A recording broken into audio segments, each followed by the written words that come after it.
Hello, everybody. Welcome to this episode of Unfamiliar Territory. I'm John, my co-host, Kalikaiz. Hello, everyone. And this week we're going to be talking about our challenge runs, where I placed 10th and Callie ended up winning the Popper Challenge. So we're going to be talking about our deck lists and going round by round of the Swiss. So, Callie, let's start off with your list and what you chose and why you chose certain cards in your list. Yeah, so we actually were just recording the last episode where we were kind of going heavy on ephemerate and using that for value. So I decided to lean on ephemerate and put extra counter spells in the main deck and manipulate the land mana base to hopefully be able to support the counter spells. Basically just assuming that a challenge meta is more mid-range and Tron heavy.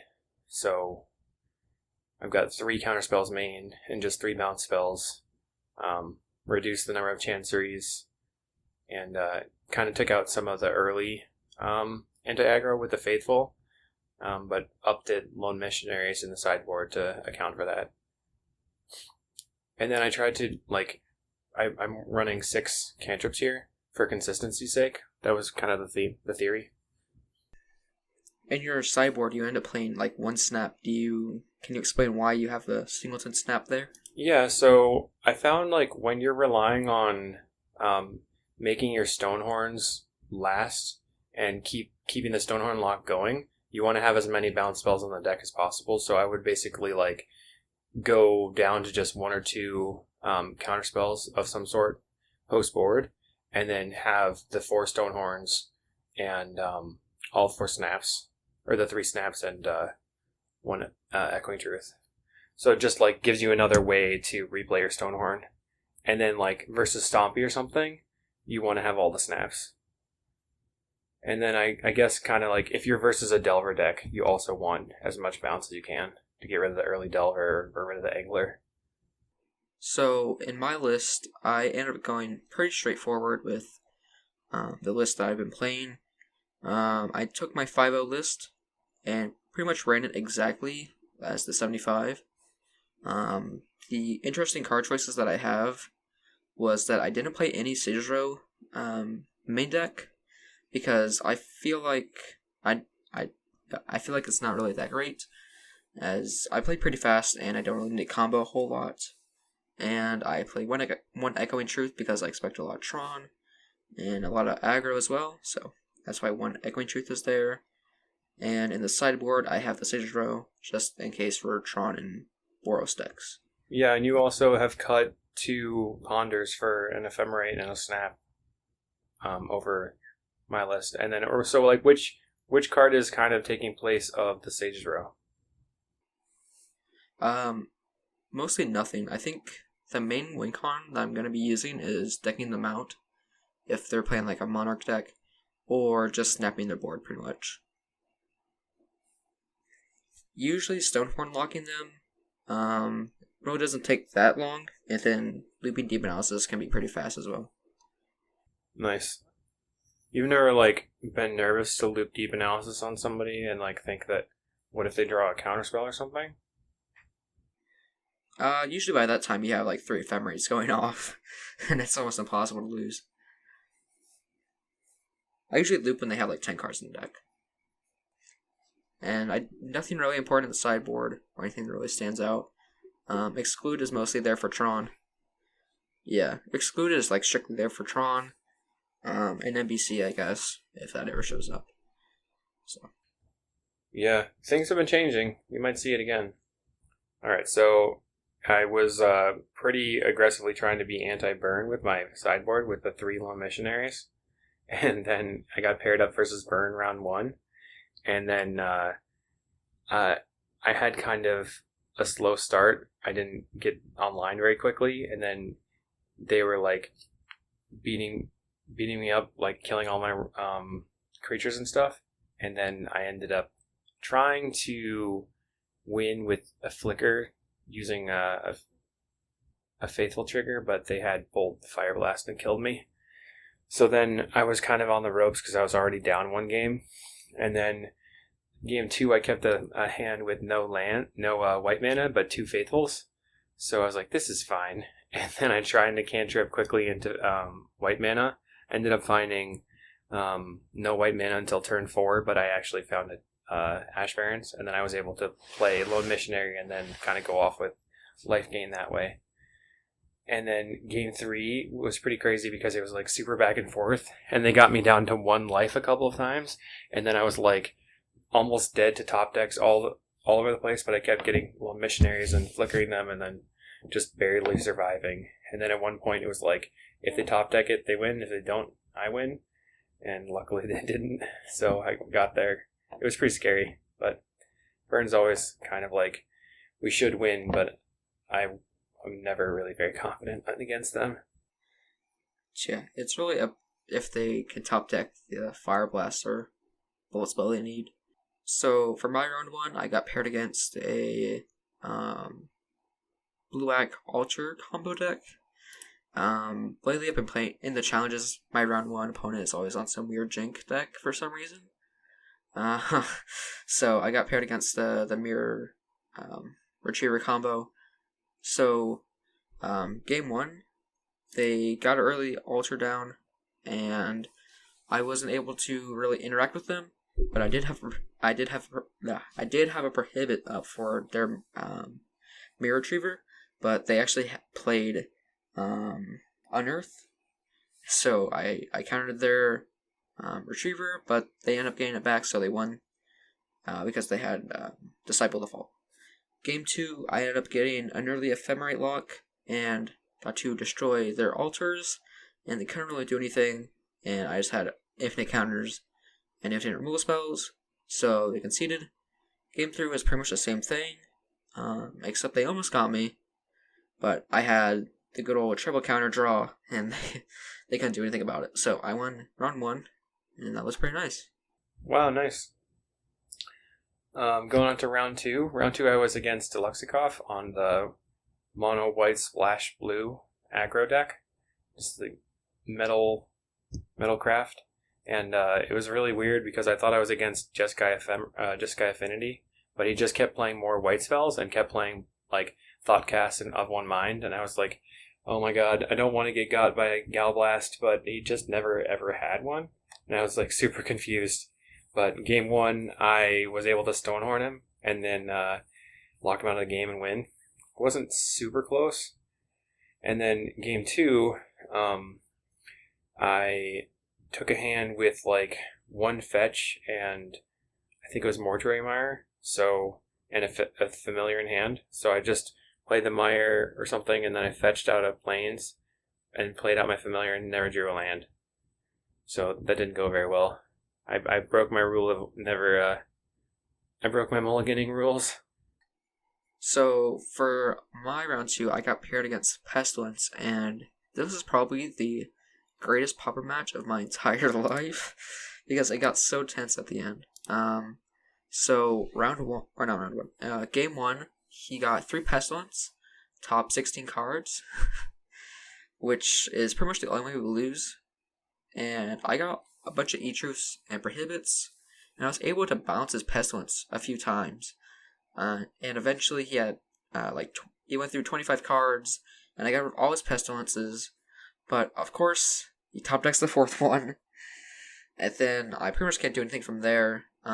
He has a Guardian down, and I have pretty much no action going on, and I can't deal with the Pestilence, so I lose game 1.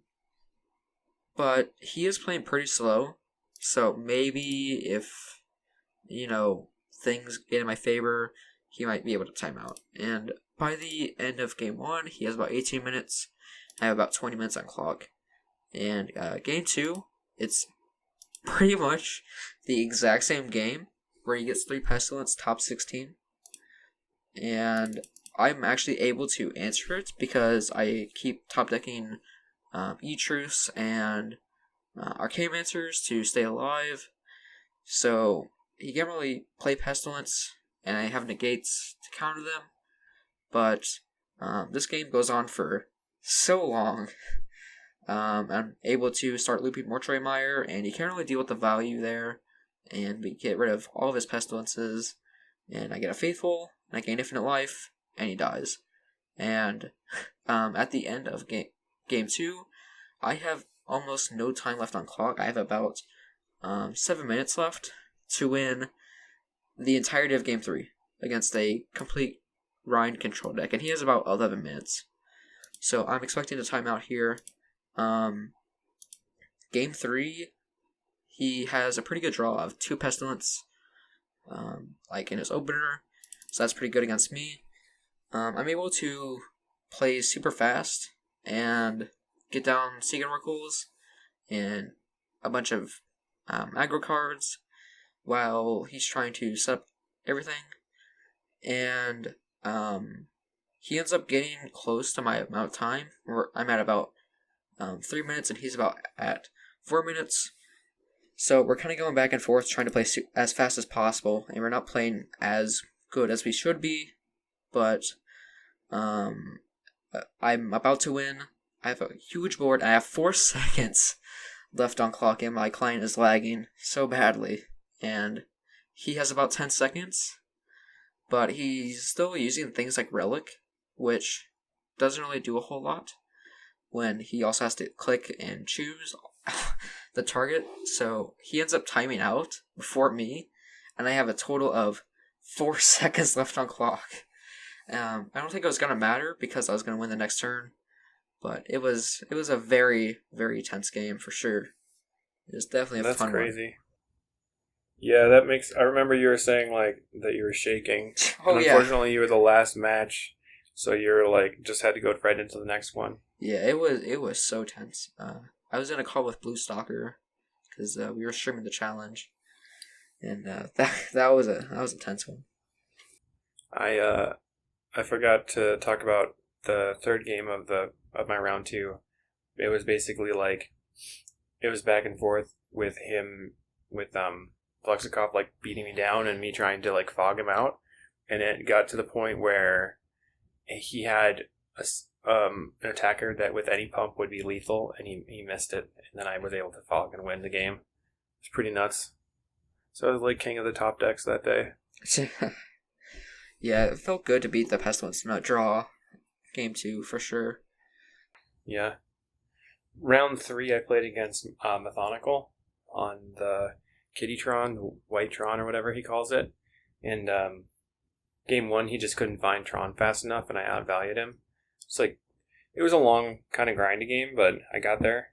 And then game 2, I believe that I countered a Croc rotation or something that was going to give him Tron, and then he didn't get Tron until like turn 10, so I was able to win. I also had a crazy spot where I knew he had K-Torch in his deck, and game 1 I was holding up Counterspell plus 2 extra lands just to be able to counter it, and it got to the point where he domed me and I had the full counter. And I think it was pretty sketchy, but I got lucky. Nice. So for my round 3, I ended up playing against Boros Bully, which I think is a good matchup for me. Game 1, I ended up getting an early E-Truth when he's just jamming a bunch of Battle Screeches, so it's kind of hard for him to win there. Game 2, he draws a bunch of Pyroblast, and it's kind of hard for me to answer because I drew almost no card draw that game. And he ended up getting a rally when he needed it, so I lost game 2. And game 3, I was able to lock him out pretty easily with when he can't really do anything there. I also got early E-Truth again in that game, which really, really, really helps that matchup. So, beat Bully round 3, which was pretty nice. There's not a whole lot to cover there. It's a pretty simple matchup. If you either lock them, or you either lock them, or you lose terribly to Rally the Pestilence. Yeah. I remember having a discussion in fall, I think, of last year, where we were talking about whether or not Rally the Peasants should be banned or something. Do you recall this? I don't even know if I was in the Discord that time. Man, there was a time when we were talking about, like, Bully's a terrible deck except they rally you and you die. But that's the point of it, so... Yeah. Rally is definitely a fair card. Rally's crazy. Like, against Bully, you're like, Just hoping that they don't hit their land drops, basically. Yeah, which happens a lot for some reason. Just hope they don't have the answer to everything. Yeah, it's unfortunate. With 6 pyros in their sideboard, it makes it easy for them. Yeah, I don't really get the whole 6 pyro thing. It's not really that good. I guess it just helps force it. If they can win on turn 6, they can force it through, and that's the thing. See, like, the thing is, against, like, Tron, where you're probably going to want them the most, it only counters Drifter and Wall, basically. Those are, like, the only cards you really care about. I guess Teachings, too. But, like, it doesn't entirely stop Ephemerate and Stonehorn, so... I guess it's better than Relic, at least. Yeah, Relic is terrible. Round 4, I ended up playing against Stompy, and then game 1, I either had a Stonehorn in my opening hand, or I pulled it like pretty early, and was able to maneuver me like Ephemerate the Stonehorn and just winning from there. And then game 2, I got completely steamrolled with like double swipe plus vines in the opener or something crazy. And then game 3, I played around swipe plus vines. I think it was like I had to play Stonehorn and hold up Ephemerate and Prohibit in order to like get the Ephemerate lock, and I was like, I'm not gonna live to this point, and I just barely got there, and then I was able to lock him out. And then my opponent salted off for like 5 minutes, just talking about how I always beat him. I was like, but we ended up making up in the end. But it was pretty good V4-0 after that. In my round 4, I also played against Stompy, and game 1 was a very, very good match. I played against Sacred Devil, which, if you don't know, he is very good at Stompy and very good at always having the answer. So, game 1, I actually go down to 1 life, and I have a board of Faithful and a Mole Drifter, while he has like 6 creatures on the battlefield. And I have 2 Chanceries and an island in play, and 2 islands in play. But I have Arcanator, Ephemerate, and Snap in the yard. So I'm about to do some crazy things. So I play Arcanator, get a Snap their big Vault Scourge, Ephemerate, Arcanator, get back Snap their 7/7, and then I just snap their entire board basically, and they can't really do much. They have 3 attackers, but I also have 3 prohibits in hand, and it's kind of hard for them to answer that, so I end up winning game 1. Game 2, I just got completely steamrolled. I didn't draw a whole lot.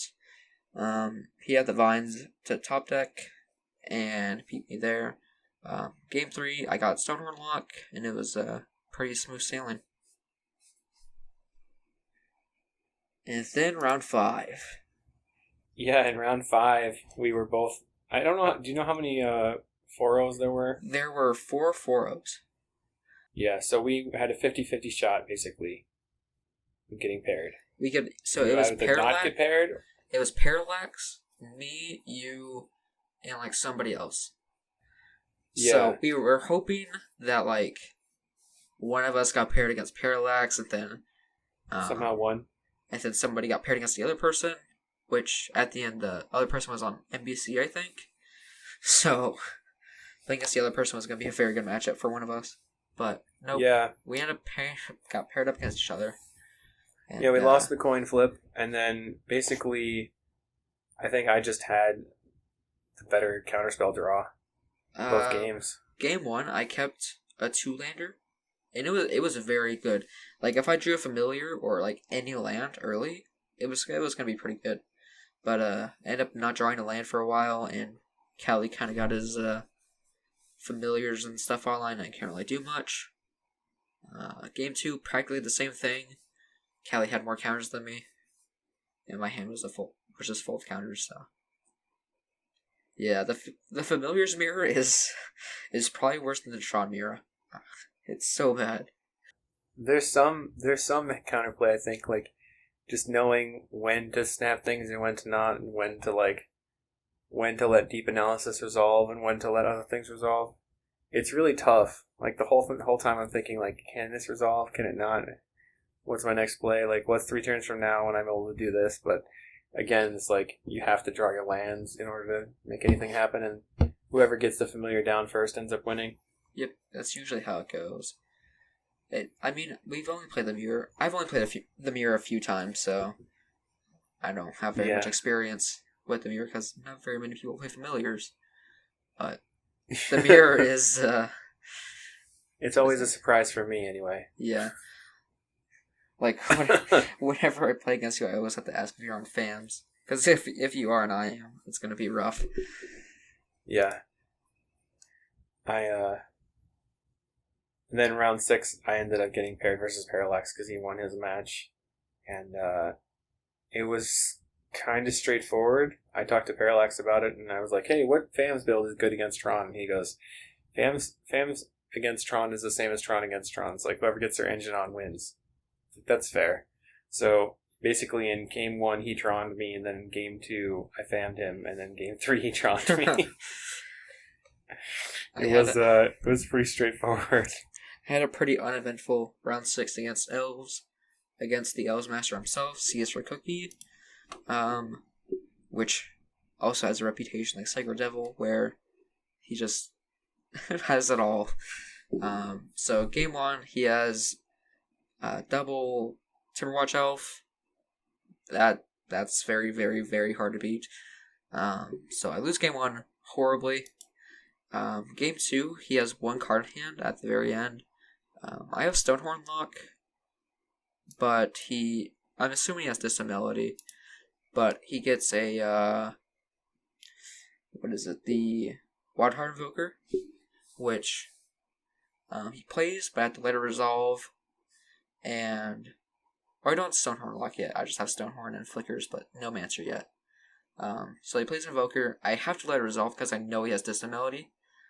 And he plays Distant Melody. I counter it. But, of course, he top decks another Distant Melody. And I lose so badly. Yeah, it was rough, but that's usually how it goes. It's usually how it goes. And the worst part is that I got down paired too.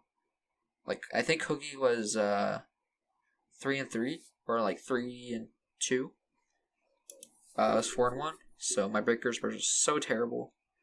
I think I actually had a shot if I got paired against any of the 4-1s and won, or lost, I guess. Yeah, if you won, you probably would have made it, unfortunately. Yeah, it was rough. But, it happens. It happens again. That was the worst part, too, because the challenge before, I even got my last challenge where I got 10th, I also got down paired and lost. So yeah, unfortunately, the pairings are random, which is weird. It's so weird. Who was it? There was somebody streaming. Oh yeah, Himpus. Like there was 4 4-0s or something, and he got a down pair. Like so there's an even amount. 2 4-0s got down paired? Yeah. Well, no. Yeah. 2 of them got down paired. It was so weird. Like, why would you down pair there when there's even amount? I don't know. Doesn't make any sense to me.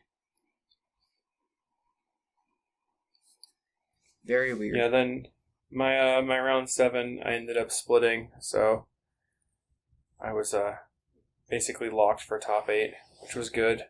Unfortunately, that may have screwed you over even more.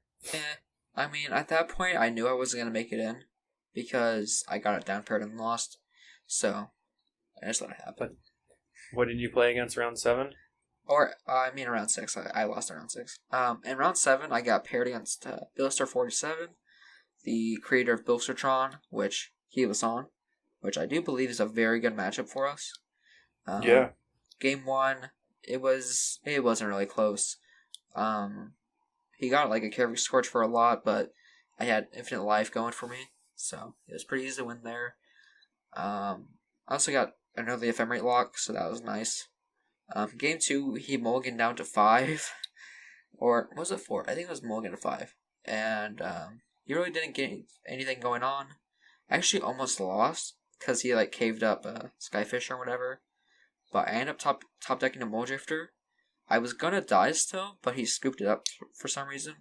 I guess he was just tired of getting fammed to death. Maybe he's just like, I'm done. I was like, where's my snaps at? And I never found a snap. But off the Mole Drifter, I actually found stuff that would keep me alive, so that was nice. So yeah, I ended up 5-2 in the Popper Challenge. It was a pretty good result. I wasn't mad with it. I was really hoping to get top 8, though. I still want to get that top 8 with fams eventually. But yeah, feels good, man. Feels good. I think we're talking about an ephemerate version at just the right time. So, for one of us to get lucky. But, combined, we had like a 75% win rate, which is pretty nuts. So, and like you would... Assuming we didn't get paired together, and let's say we both won our match. Then we could have just scooped in. Yeah, I think we would have had like an 80% win rate. And both would have made it top 8. That would have been sick. So going into the top 8, I started feeling a little bit more confident, and then I decided that I was going to stream the video to the Discord in the voice chat. So everybody was like in the voice chat just hanging out and talking.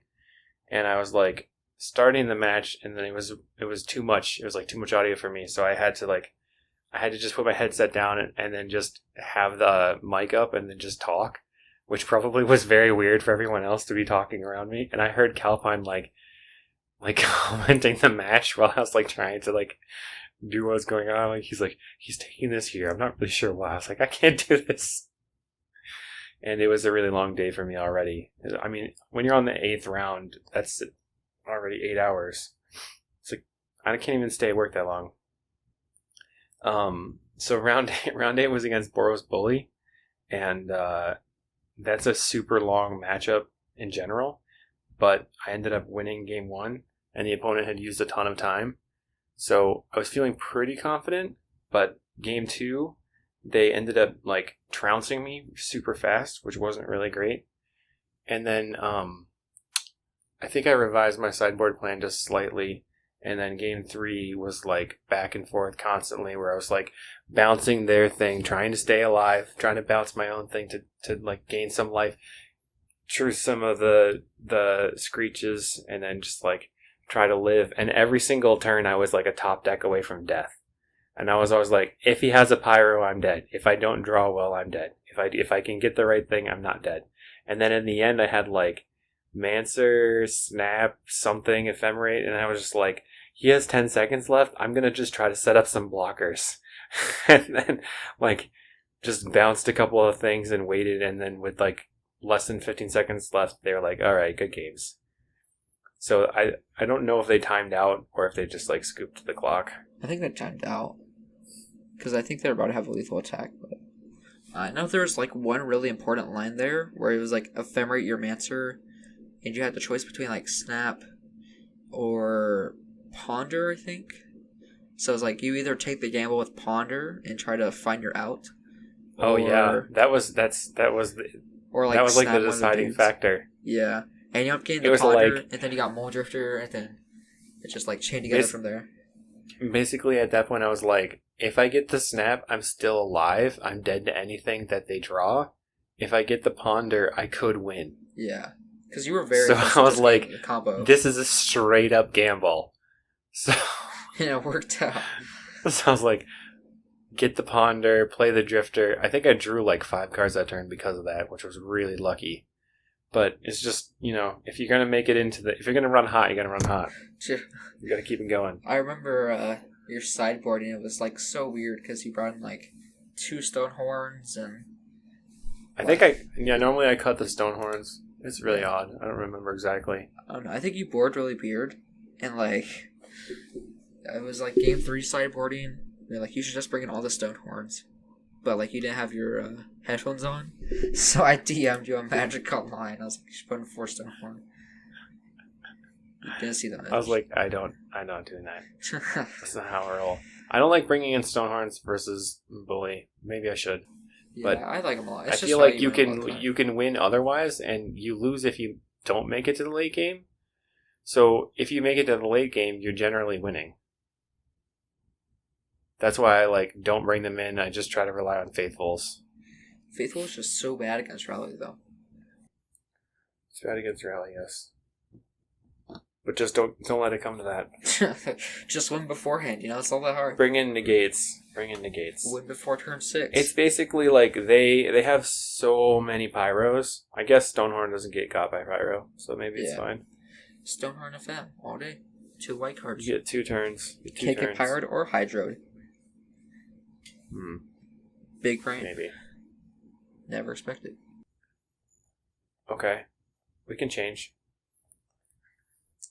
So, and then round 9 versus Tron. I don't even remember this game because it was like I just completely steamrolled my opponent. I think 2 or 3 familiars in my top 15 cards. So he killed one, and then I just played another one, and then played another one, and then just I remember I took a Mancer, I think, and people were like, "Why are you taking the Archaeomancer?" And I was like, "I'm taking the Archaeomancer because I might just win out of nowhere."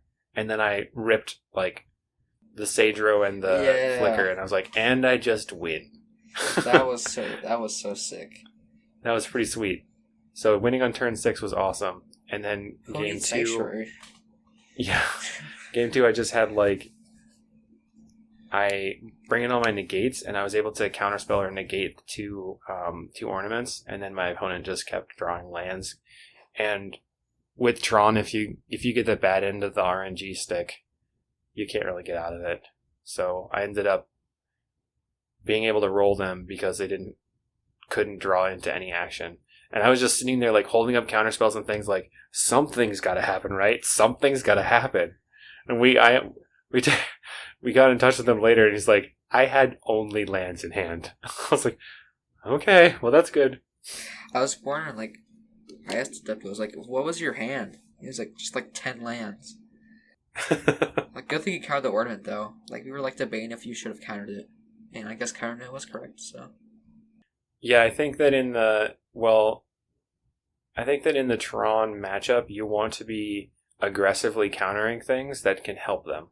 Yeah. So, I'll counter an impulse if I have more than one counter in my hand. Usually I'll try to, hold up something that can deal with a Dinrova. But obviously, the ornament is double duty for them, where it's a card draw engine and it gives them a mana rock. So, I think it's definitely worth countering that, even if you just have a negate. Yeah, that's true. But at the same time, you just have to be the one pressuring them, and they have to be on the back foot for you to win. Yeah, that's the worst part, I think, in the Tron matchup. Because you're the one that has to be the aggressor while trying to get down stuff. I wouldn't consider it to be the aggressor, but Bloodpet said that he likes to out-control Tron, and that's what you have to do. You have to make sure that none of their cards can do anything. You also did play, pre-ephemerate, so... Yeah. Well, most Tron lists are only playing 1 or 2 ephemerates, so you have to just not let that resolve. I mean, that's the thing now. It's let's say you have 3 counters in your hand, right? Let's say you counter 2 ornaments and a Mole Drifter or something like that. Eventually, they'll get a Teachings, and then Teachings for Teachings, and then Teachings for Pulse, and then you can't really outvalue that. They're 2 for 1 shenanigans. That is true. That's why you have to disrupt their early...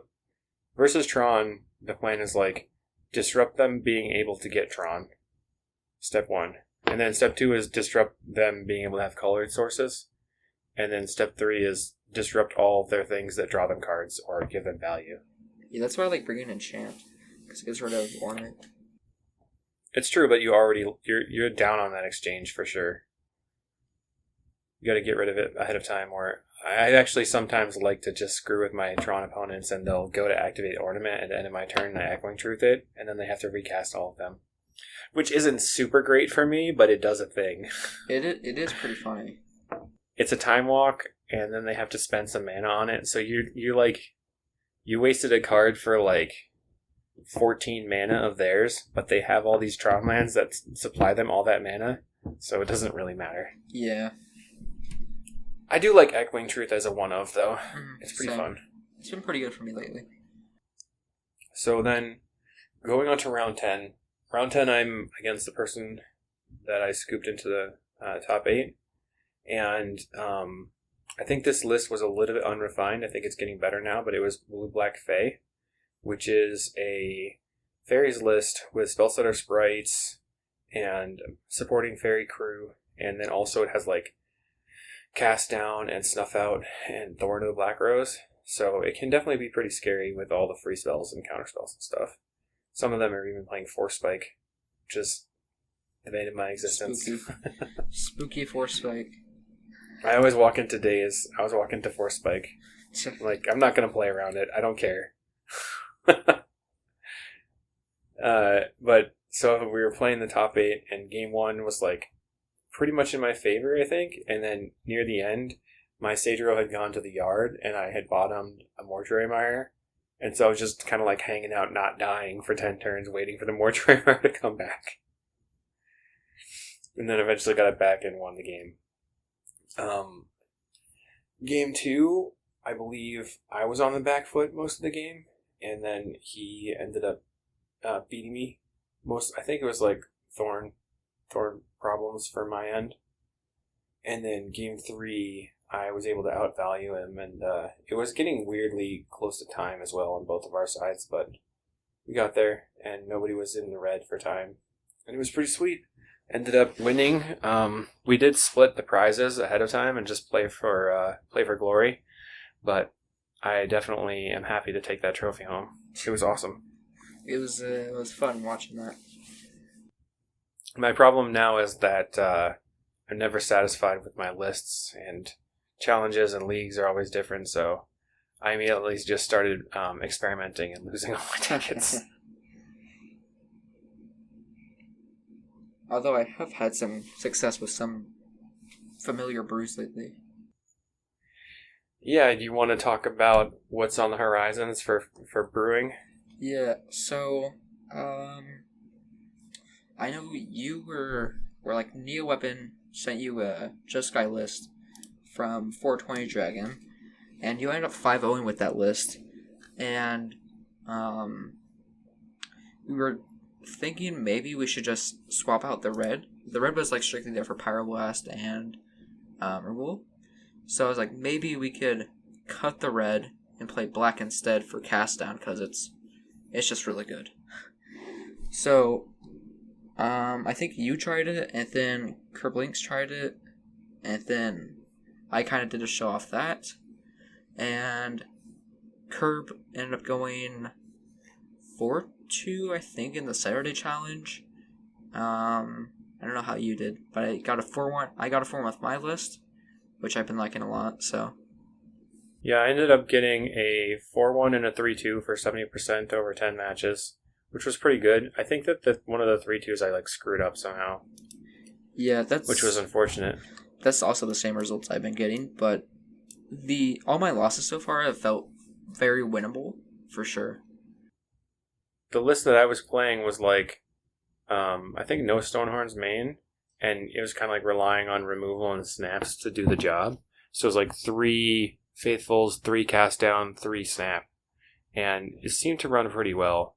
It's nice to have just like kill your dude in the main, because anything that's not going to go super wide, I think that you are very, very favored against. It's also favored against, I think, a mid-range type deck. And then it's going to be more unfavored against something like Elves or Bully, potentially. But I also had in that deck cut Sagero Denizen for Dinrova Horror. And in a couple of my matches, I just flickered the Dinrova Horror to wipe my opponent's board and then attack for lethal. Which was, it's super satisfying to be on the pilot end of the Dinrova Horror shenanigans.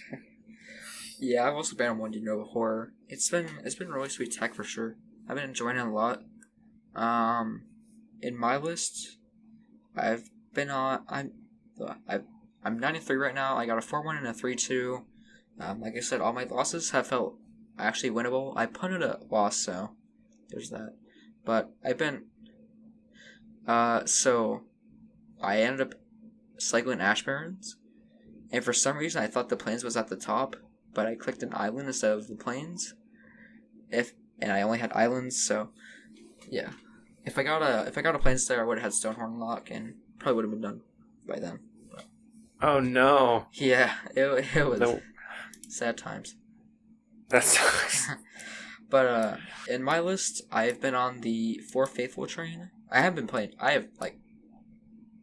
very rarely played 4 Faithful, but that's kind of my anti-aggro. I was like, if we play Faithful as anti-aggro and kind of rely on cantrips and snap for our life gain, we should be fine to not play any Stonehorn.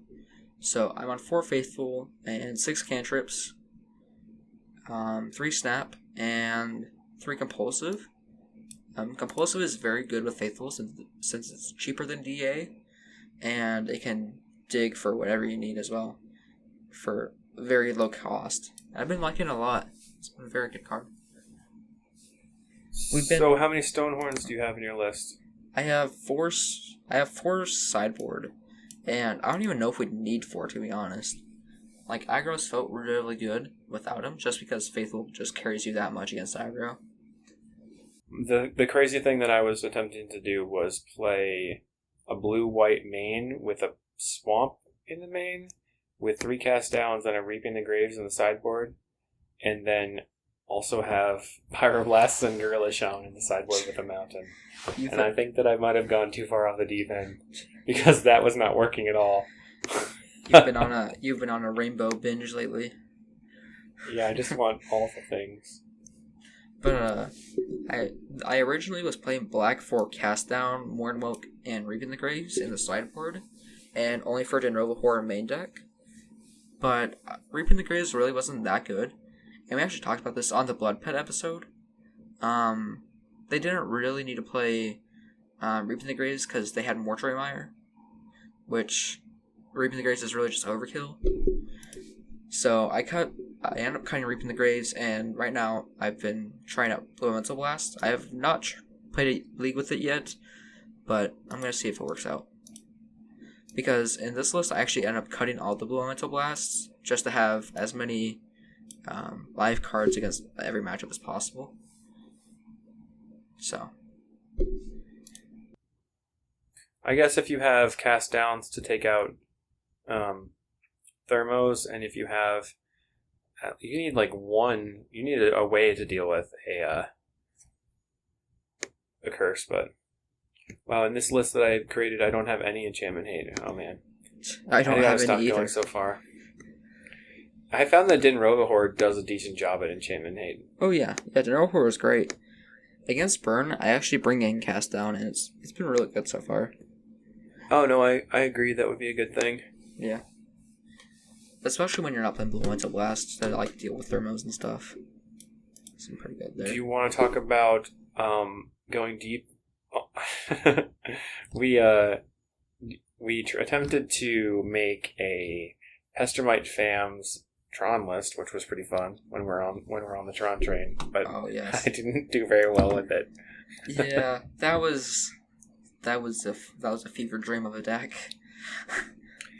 So if you're in paper and you're very adventurous, if you put a Fertile Ground on a tower that's active, if you have your Tron and you have your tower and you put Fertile Ground on it, you can actually Ghostly Flicker, Mnemonic Wall, and Pestermite to untap the tower, which will give you +1 colorless mana. So that gives you infinite colorless mana. And then at some point, once you've gone infinite, you can start using a Prism to filter the colorless mana and flicker Mnemonic Wall and Prism and draw your entire deck, at which point you will draw more than one of your Fertile Grounds. You can play the Fertile Ground on the tower and then start generating blue and colorless mana, and then draw into a Rolling Thunder and dome your opponent for infinite, which is pretty fun. Yeah. But on Magic Online, it's literally you would have to click. So let's think this through. You would have to click the Ghostly Flicker, click Wall, Pestermite.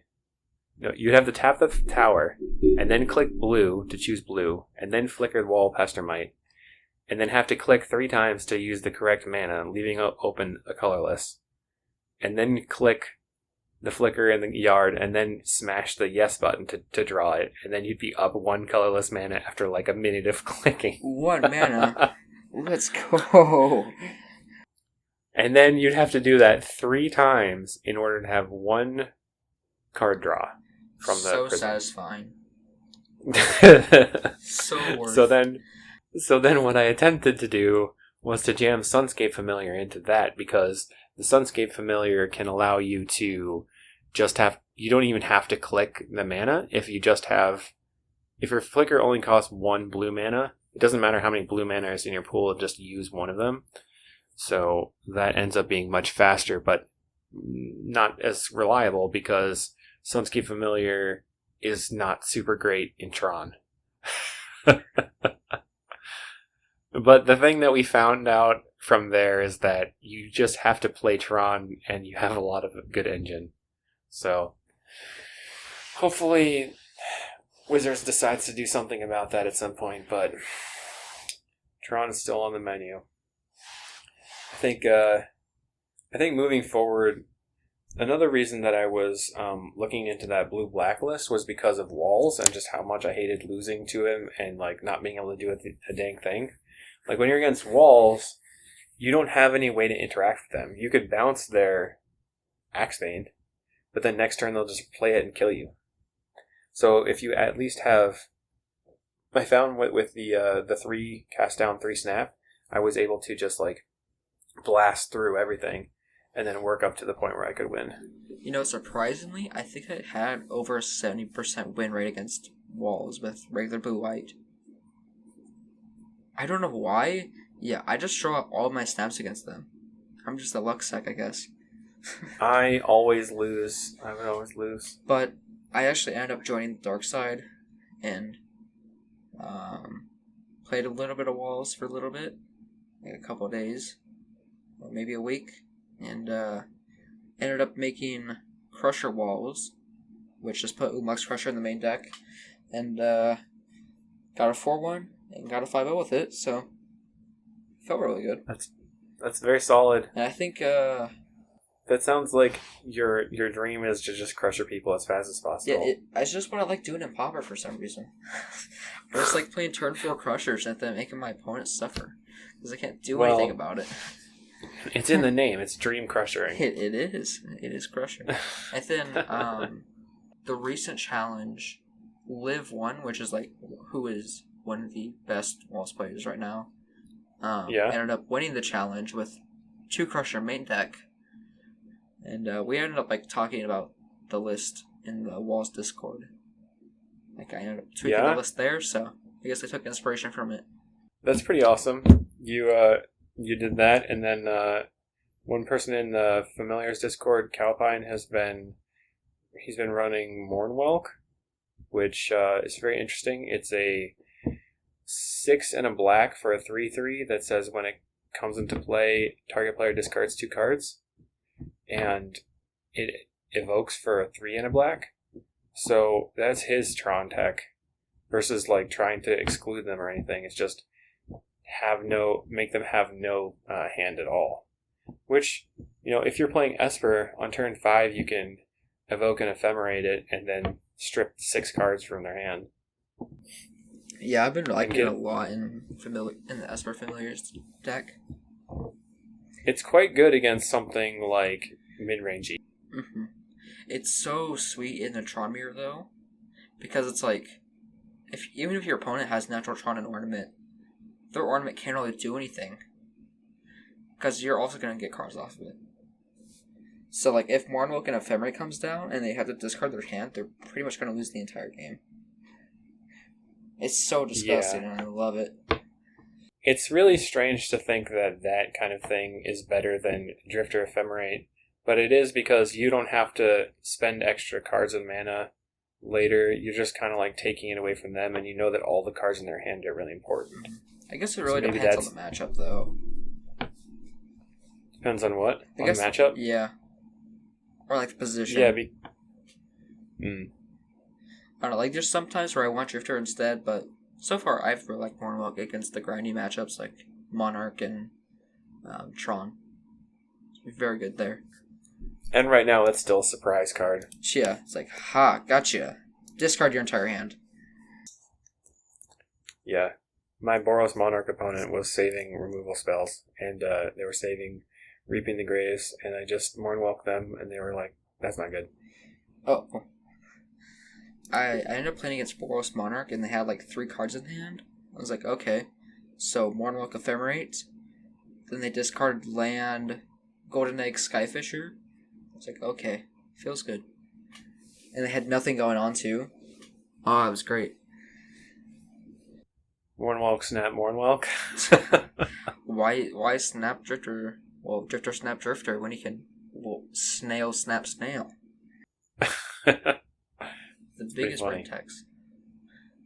We're going to have to play now, what is it? We just have to figure out all the different tweaks. Yeah. I might have to try to play the challenge list again a little bit, or tweak things around, but one of the things that I really liked from the challenge list was the number of cantrips, because that helps smooth your draw so much.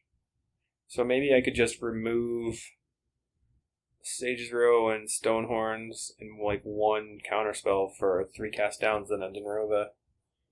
Just start making people discard their lands.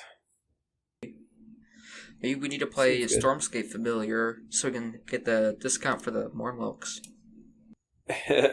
Yeah. One thing I was thinking about on Super Brewing is, should Blue-Red Fae be playing the Red Monarch card? I don't think so. I mean, they can't right now, because it's not Magic Online. Oh, I thought it was on, but you can't use it. Yeah, you can't. Like, you literally cannot put it in any deck. But yeah, I mean, I don't think it should, because it's terrible. It's just slow and it gets hit by Hydroblast, so it's bad. Oh, that's true. Alright. That's like where we are right now in Familiars. It's been feeling strange in the meta because sometimes it feels really good and sometimes it feels super duper bad. So maybe it's just the cantrips. I need more cantrips to make my deck run better. Just gotta keep trying to make stuff work, I guess. And then when something works, keep using it. That's the rule I'm not following. Thank you guys for watching this episode of Unfamiliar Territory. Hope you guys enjoyed. Kelly, where can we find your socials at? You guys can find me on Twitter at /JakeAls, Jake Als, and YouTube and Discord is Kalikaiz, Kalikaiz.